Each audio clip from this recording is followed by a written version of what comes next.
सभी को नमस्कार, मैं रंजीत चौधरी हूँ। इस व्याख्यान में हम एंटीफंगल दवाओं के औषध विज्ञान को कवर करने जा रहे हैं। तो चलिए इसमें शामिल हैं। कवक और स्तनधारी कोशिकाओं की समानता उन दवाओं को डिजाइन करने के लिए कई चुनौतियां पैदा करती है जो चुनिंदा रूप से कवक कोशिकाओं के लिए विषाक्त हैं, लेकिन हमारी अपनी कोशिकाओं के लिए नहीं।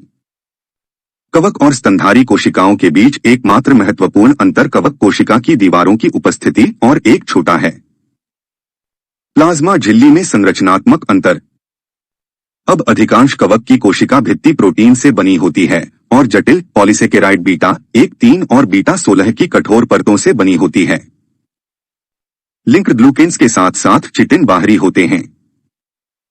सेल यांत्रिक शक्ति प्रदान करेगा और एक बाधा के रूप में कार्य करेगा। यह कवक को शत्रुतापूर्ण वातावरण से बचा रहा है।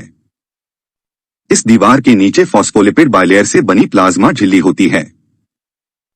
कवक प्लाज्मा में पाया जाने वाला प्रमुख बाज एर्गोस्टेरॉल नामक मस्तिष्क झिल्ली की अखंडता को कोलेस्ट्रॉल के समान क्षमता में बनाए रखने के लिए कार्य करता है, जो स्तनधारी कोशिका झिल्ली में पाया जाने वाला प्रमुख बाज है। अंत में प्लाज्मा झिल्ली में मल्टीस्बयूनिट एंजाइम भी होते हैं जो कवक कोशिका की दीवार के निर्माण के लिए जिम्मेदार होते हैं। अब इसके महत्वपूर्ण कार्यों के कारण और अद्वितीय संरचनात्मक गुणभूत हैं। रियल कई एंटीफंगल दवाओं का लक्ष्य है। उनमें से एक व्यापक स्पेक्ट्रम वाली एंटीफंगल दवा है जिसे एम्फोटेरिसिन बी भी कहा जाता है, और उनके पाप के लिए कवक कोशिका झिल्ली में हमारी भूत भूमिका के लिए बाध्य होकर काम करता है और छिद्रों का निर्माण करता है जो इंट्रासेल्युलर के तेजी से रिसाव का कारण बनता है। आयन अंततः कवक कोशिका मृत्यु की ओर ले जाते हैं। इसकी कवकनाशी गतिविधि के अलावा दुर्भाग्य से एम्फोटेरिसिन बी मानव कोशिका झिल्ली में पाए जाने वाले कोलेस्ट्रॉल अणुओं को भी बांध सकता है, हालांकि अपेक्षाकृत कम आत्मीयता के साथ। हालांकि इसके बड़े प्रतिकूल परिणाम हैं क्योंकि कोलेस्ट्रॉल के लिए बाध्य होना भी होता है। छिद्रों का निर्माण जो झिल्ली पारगम्यता को बढ़ाता है, विशेष रूप से वृक्क वाहिका और रेनो उपकला कोशिकाओं में, जो अंततः नेफ्रोटॉक्सिसिटी का कारण बन सकता है। इस वजह से पशु चिकित्सा पर आमतौर पर केवल गंभीर के इलाज के लिए आरक्षित है। प्रणालीगत संक्रमण जिन्हें त्वरित प्रतिक्रिया की आवश्यकता होती है। अब एक अन्य एंटीफंगल जो इंट्रासेल्युलर घटकों के रिसाव के कारण एर्गोस्टेरॉल को बांधता है, एक दवा है जिसे निस्टैटिन कहा जाता है। हालांकि निस्टैटिन में टेरेस के समान क्रिया का तंत्र होता है और निस्टैटिन अधिक विषाक्त होता है और इस वजह से इसे व्यवस्थित रूप से उपयोग नहीं किया जाता है। निस्टैटिन भी श्लेष्मा झिल्ली और त्वचा से अवशोषित नहीं होता है। यही कारण है कि इसका उपयोग काफी हद तक मुंह की त्वचा आंतों के सतही कैंडिडा संक्रमण के उपचार तक सीमित है, फिर योनि। ठीक है, इसलिए स्वयं एर्गोस्टेरॉल को लक्षित करने के अलावा कई अन्य एंटीफंगल दवाओं को हमारे गैस्ट्रोबायोसिंथेसिस में शामिल एंजाइमों को लक्षित करने के लिए डिजाइन किया गया है। अब भूत वास्तविक जैव संश्लेषण है और कवक स्क्वालीन नामक एक यौगिक का उपयोग करता है क्योंकि वह स्क्वालीन एपॉक्सीदिनो नामक एंजाइम की उपस्थिति में सामग्री शुरू करता है। स्क्वालीन नथुने में तब्दील हो जाता है जो 14 नामक साइटोक्रोम P450 एंजाइम की उपस्थिति में होता है। अल्फा डेमिथाइलस बाद में कार्बनिक में परिवर्तित हो जाता है। स्ट्रॉ अब कवक स्क्वैलिन एपॉक्सीदिन शक्तिशाली के एक समूह का लक्ष्य है। एंटीफंगल को थोड़ा साधन कहा जाता है जिसमें नाफ्टाफीन और टेर्बिनाफाइन जैसी दवाएं शामिल हैं और साथ ही हमारी छोटी सी व्युत्पन्न दवा जिसे ब्यूटी नवीन कहा जाता है। अगला एंजाइम 14 अल्फा डेमिथाइलस एजोल्स नामक एंटीफंगल के एक समूह का लक्ष्य है जिसमें मिसोलामिक क्लच, फ्लुकोनाजोल और इट्राकोनाजोल केटोकोनाजोल जैसी दवाएं शामिल हैं।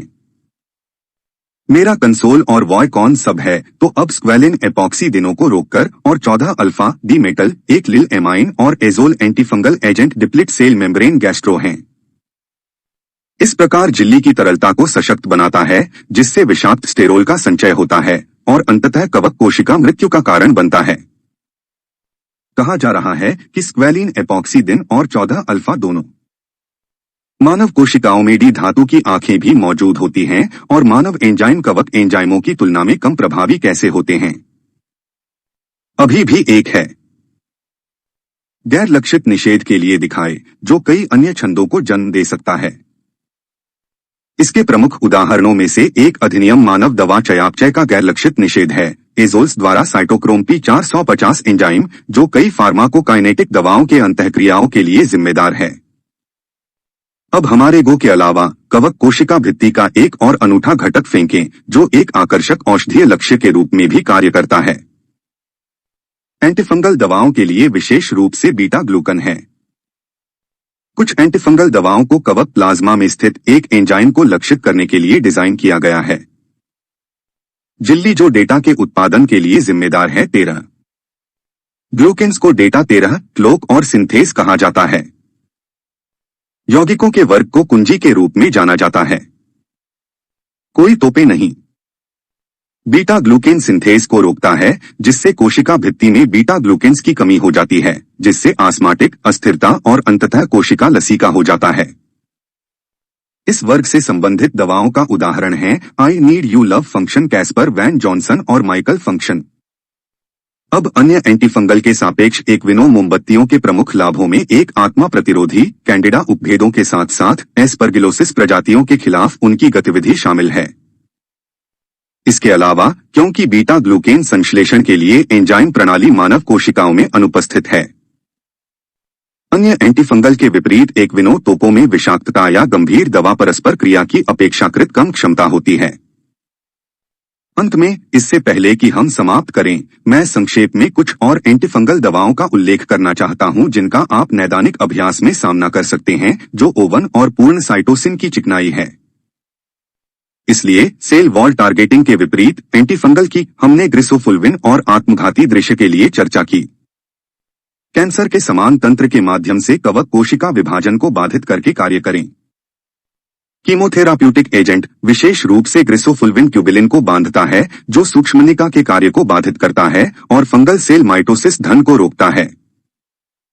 नाभिक स्तर पर काम करता है, जहां इसे 5 फल उर इल और फिर 2 अन्य सक्रिय मेटाबोलाइट्स में परिवर्तित किया जाता है, जो फंगल आरएनए और डीएनए संश्लेषण को रोकते हैं।